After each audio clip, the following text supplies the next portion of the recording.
Good morning, everyone. It's Joker, and today we are back with another slime video. And earlier today was the live stream going over the next meta and a few other key details for the next few months or so. But it is now many hours later, 7 o'clock, and we have the content preview for the new incoming meta, going from the 29th to the 2nd. So only a couple of days. But there is going to be a bunch in here, so let's just dive in. So new recruits and more are coming on the 29th, which is technically the 28th, which is tomorrow for me. We have the Wielder of Magic Force Recruit, the new Shinsha, and the new Milam. Pink-haired girls, because, well, we can't have Shuna because we just got her. I mean, we could. Can't put it past them, but I kind of highly doubt it. So this is going to go from the 28th until the 30th of October, which puts us kind of in a weird spot as far as scheduling is concerned, because we know, based on the live stream today, that the official start date of the 2-year anniversary will be the 12th of October. They're going to do it kind of in the same way that the 1.5 anniversary did, where we get like a half meta before it, and it'll lead into the full meta. But the actual anniversary start date is the 27th of October. And this banner is here until the 31st, so just a few days later, which should be fine. I expect us to,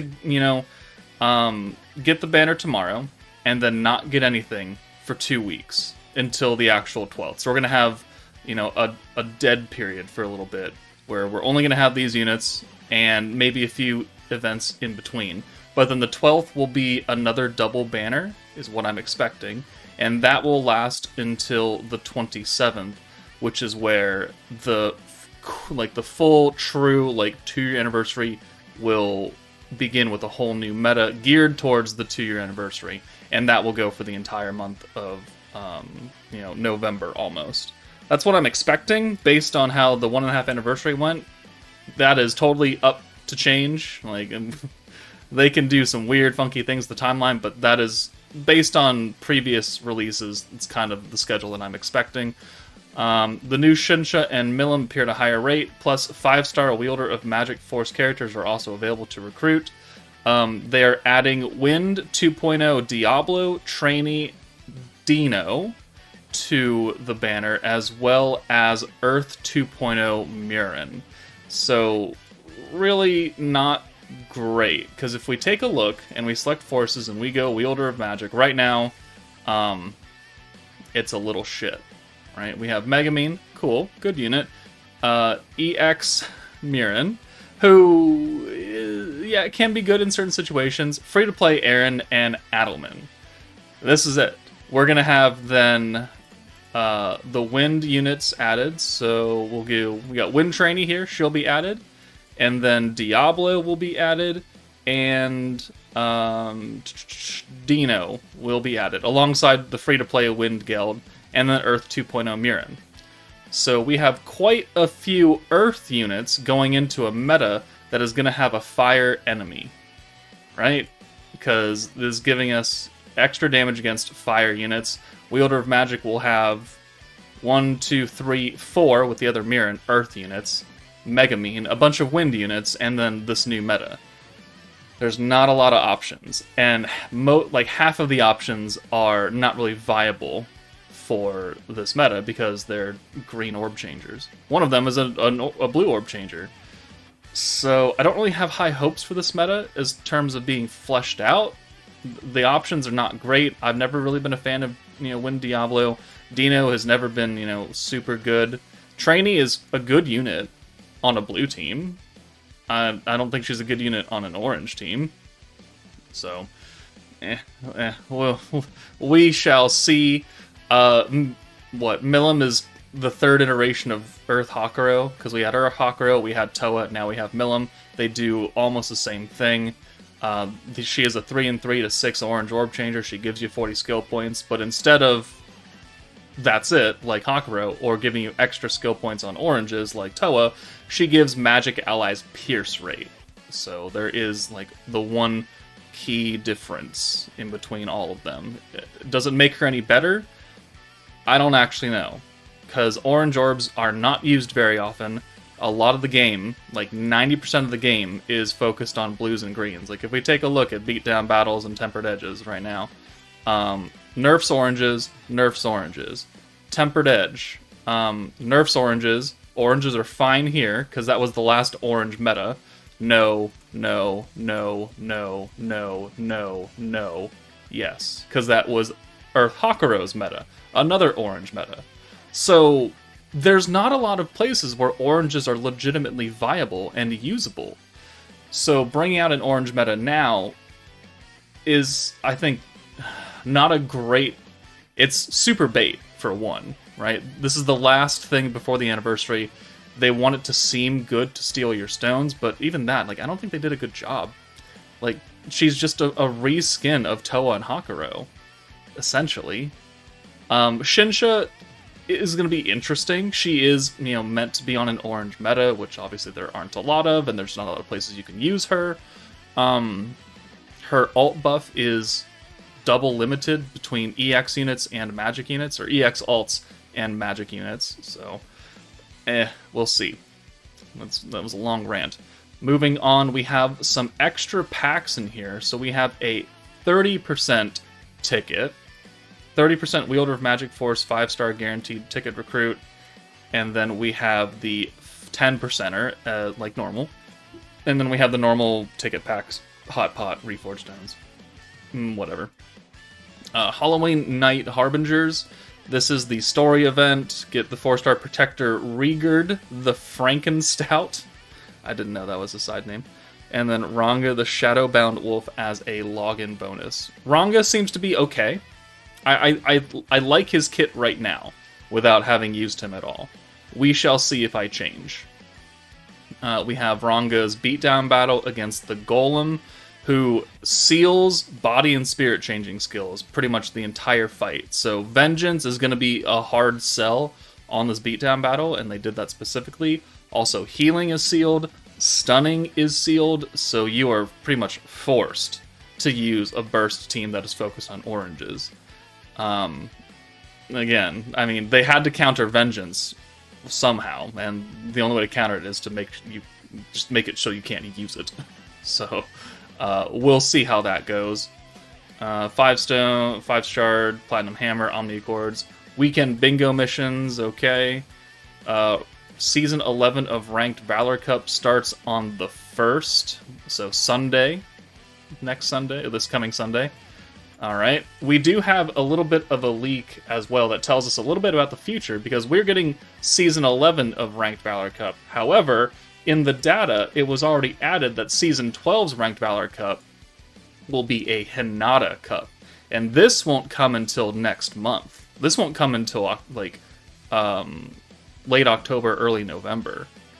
Actually, it won't come until early November. So, the fact that it's a Hinata Cup leads many people to the assumption that Hinata will be a unit for the anniversary.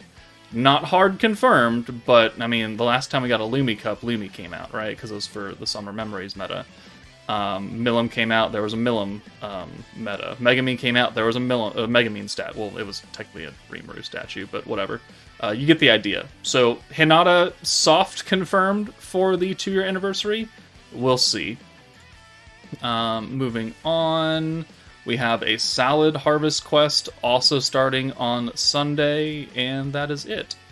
Okay, so, again, Shinsha and Milam. There are not a lot of older options for their team, and the ones that are not going to be very effective because they're type disadvantage or they're orb changing not to oranges. So there's limitations there already. Orange orbs as a whole are just limited throughout some of the more difficult content in the game. You can get away with it in Conquest, sure. Crucible, yes, but like Tempered Edges, you will start to see an uptick. And if you try and bring an orange team into this stage, and Veldora is doing... maybe he only nerfs greens here. Increases alt gauge, crit resistance, dark attack. Okay, so you can use oranges here. We can try it out. Let's see. Let's go into... You're meant to use a orange team. Gazel. decreases Soul Secret's damage and gauge increase. Okay, so we can't do that. There are limitations to how far you can take orange metas, because we just don't get that many, right? We've had, what, 3 now? If we take a look at protectors and take the... well, there's no filter. So we have Toa, that's 1. We have Hakuro, that's 2. And then we have Light Goddamn Sokka, that's 3. And then Orca's an OG unit, so he had no meta. So we've only realistically had 3 orange focused, and that's just not enough to warrant a lot of stages that you can even use an orange meta in, right? It's always been blues and greens, blues and greens. Oh, this fancy little orange over here. All right, let's go another 8-9 months before we get another orange meta. Blues and greens, blues and greens, blues and greens. So the longevity of this team, like Toa, is really useful in very certain situations like Jubilee, right? Toa can get you a lot of ult gauge very quickly. She gives you 40 skill points. She does your orb changing for you. If you don't have Toa, you can use Hakuro and be at a slight disadvantage. This Milam isn't going to give us that extra skill point gain that Toa gives, so it might be even more difficult to get skill points because it's going to be the same as Hakuro.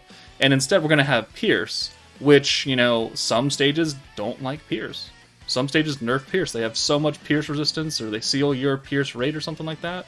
So that's not going to be entirely useful in some situations where you're meant to crit, or you're meant to do nothing. Like this current B-Town battle for the defense team. Like, you don't want to Pierce or crit there. And you certainly don't want to use orange orbs either.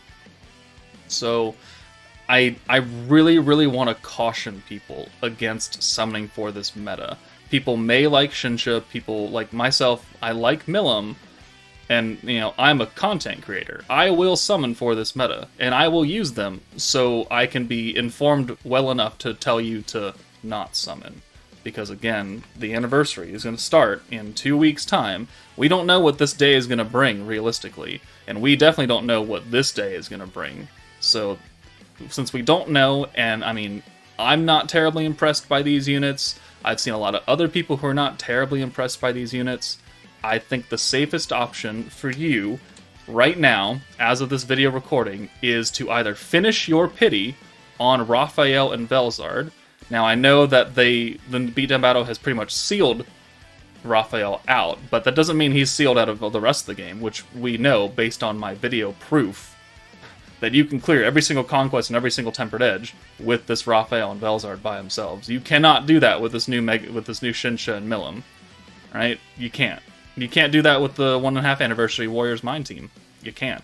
You can with these two. So if you're very close and you're like, man, should I finish pity, or should I save, or should I spend it on this, Halloween meta? If you're very close, I would say finish and try and at least get Raphael. And if you're not close at all, then I would say save. Don't summon here. Don't summon on these two. Don't summon on this. Don't summon on this new incoming meta. Wait until the actual 2-year anniversary starts with the Protector and double battle featured units on it. That is what you're going to want to summon on. So that is my advice to you. We will... the banner drops tomorrow night in literally 24 hours. So I will be live, we will summon, and we will get some testing in, and we shall begin the slow march to the start date of the 2-year anniversary. But that's all the information I have today. The developer diary's up. Yes, cool. Do your daily single. People are asking if it's free, and it literally says free in the fucking title, so read. What are you, a Dokkan player? Jesus Christ. But that's it for me, guys. Take it easy, and I'll see you all tomorrow.